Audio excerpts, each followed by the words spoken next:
দেশের সরকারি প্রাথমিক বিদ্যালয়গুলোতে প্রধান শিক্ষকের শূন্য পদে দ্রুত নিয়োগের নির্দেশ দিয়েছেন প্রধান উপদেষ্টা অধ্যাপক মোহাম্মদ ইউনূস। প্রাথমিক ও গণশিক্ষা বিষয়ক মন্ত্রণালয়ের উপদেষ্টা ও সচিবের সাথে এক বৈঠকে তিনি এই নির্দেশনা দেন।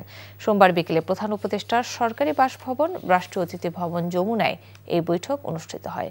বৈঠকে ডক্টর ইউনূস সরকারি প্রাথমিক বিদ্যালয়ের শিক্ষার মান সম্পর্কে এবং কোন প্রতিষ্ঠানগুলো ভালো করছে সে ব্যাপারে মূল্যায়ন জানতে চান।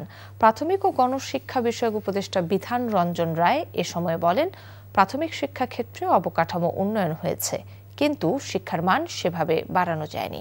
এগুলো বিবেচনায় নিয়ে যেসব স্কুলের বাচ্চারা পিছিয়ে আছে তাদের জন্য বিশেষ কর্মসূচি নেয়ার কথা উল্লেখ করেন উপদেষ্টা।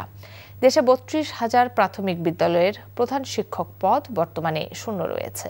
এ বিষয়ে দ্রুত ব্যবস্থা নেয়ার প্রক্রিয়া চলমান বলেও প্রধান উপদেষ্টাকে অবহিত করেন তিনি।